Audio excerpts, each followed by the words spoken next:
मध्य प्रदेश के आगरमालवा में अब जनता ने तय कर लिया है कि वह सोने की थाली में लोहे की कांग्रेस रूपी कील नहीं लगाएगी। कांग्रेस विकास सुशासन के मुद्दे में मुंह चुराकर अनर्गल और अपशब्दों पर उतर आई है।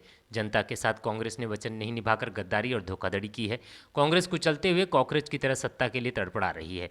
कमलनाथ जी को इमरती देवी के लिए कहे गए अपशब्दों पर खेद नहीं, माफी मांगनी चाहिए।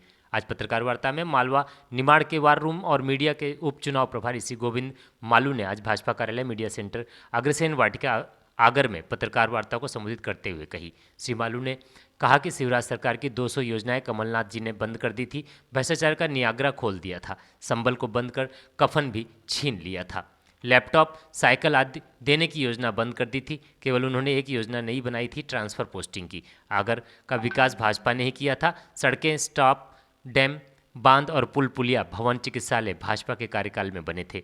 आगर को जिला बनाने का काम भी भाजपा ने किया। अब कानड़ को तहसील बनाया जाएगा। 140 सड़कों, 7 ग्रिड और अन्य विकास के काम गत 6 माह में शिवराज सरकार ने ही चालू किए।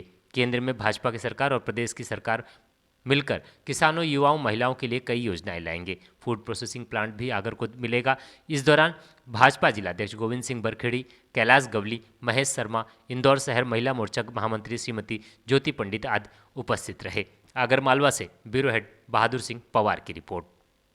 कर्जमाफी की बात हो, चाहे बेरोजगारी भत्ते की बात हो, चाहे स्व सहायता समूह के ऋण माफ करने की बात हो, 5 रुपये बोनस देने की बात हो ग्रुप में, तो 5 रुपये डीजल पेट्रोल में कम करने की बात हो, ऐसे कई सारे मुद्दे पर कांग्रेस ने कोई स्टैंड नहीं लिया और इस प्रदेश को केवल भ्रष्टाचार की चरागाह बनाकर छोड़ दिया। रोज एक दूध की बंदी की तरह सूची आती थी, ट्रांसफर पोस्टिंग, पूरा उद्योग चला। पर कर्जा लिया, कर्जे को कौन से विकास के काम में लगाया।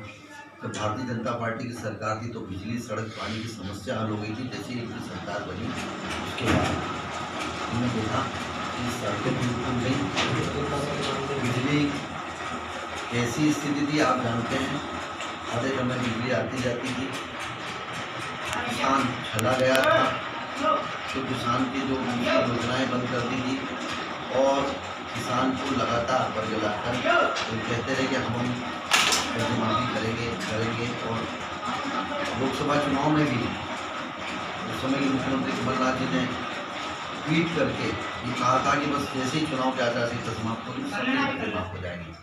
लेकिन ऊँट के मुँह में जीरा जितना उन्होंने जो वादा किया था वो पूरा नहीं करते हुए केवल 6,000 करोड़ का कर्जा माफ हुआ, जबकि 49,000 लोगों ने उसमें रजिस्ट्रेशन कराया था और लगभग 56,000 करोड़ का कर्जा उनको माफ करना था।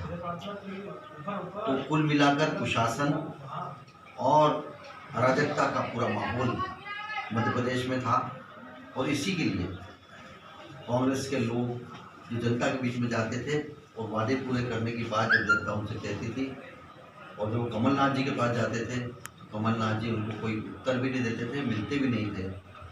इसलिए ग्वालियर के एक विधायक मुन्नालाल यादव ने गरीबों को पट्टे देने के मामले में धरने पे बैठे। ज्योतिरादित्य सिंधिया ने कहा कि अगर आपने ये वादे पूरे नहीं किए तो मैं सड़क पर उतर जाऊँगा, उनका उतर जाइए। तो जनता से वादे पूरे नहीं करने के कारण उन्होंने कांग्रेस छोड़ी और भारतीय जनता पार्टी में शामिल हुए और भारतीय जनता पार्टी की सरकार शिवराज सिंह चौहान के नेतृत्व में बनी। और जब ये बनी तब हमारे सामने कोरोना का संकट मुँह भाई खड़ा था। उस चुनौती से हम निपटे। हमने हितग्राहियों के खाते में भी वो पूरी रकम डाली। अभी